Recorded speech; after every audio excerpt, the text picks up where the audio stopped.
ভগবানের ভয়াল ভয়ঙ্কর ঐশ্বর্য ভয়াল রূপ দেখে অর্জুন অত্যন্ত ভীত সন্ত্রস্ত হয়ে গেলেন, আমাকে সেই রূপ দেখান, আমরা মধুর রসের উপাসক।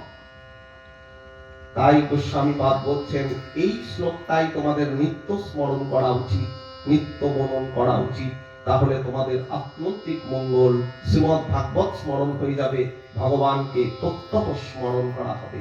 জয়তি জননী বাস দেবকী জন্মবাদ যদু বড় পরিষদ সই দর্ভিগ্রসন্ন ধর্মম।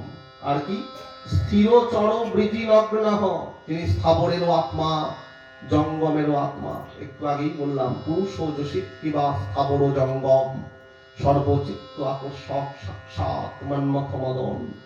মন্মথেরও মন হরেন তিনি, মদন দেবেরও মন টলে যায়, সাক্ষাৎ মন্মথ মদন।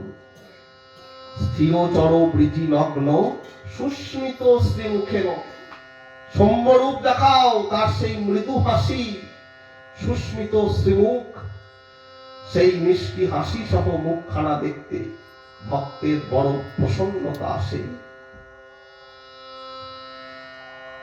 স্থিরচর বৃজি লগ্ন সুস্মিত শ্রীমুখেন ব্রজ পুরবনিতানাং বর্ধায়ন কামদেবম। যিনি ব্রজপুর বনিতাদের সেই মাধুর্য বাসনাকে, তাকে পাবার লোলুপতাকে, তাকে পাবার লৌল্যতাকে, অর্থাৎ তাকে পাবার যে বাসনা, কৃষ্ণ পাবো, এই বাসনাকে ব্রজগোপীদের মধ্যে তিনি বর্ধিত করেন প্রতিনিয়ত। বলছেন জ্ঞাতব্য কি? তোমাকে জানাই একমাত্র জ্ঞাতব্য,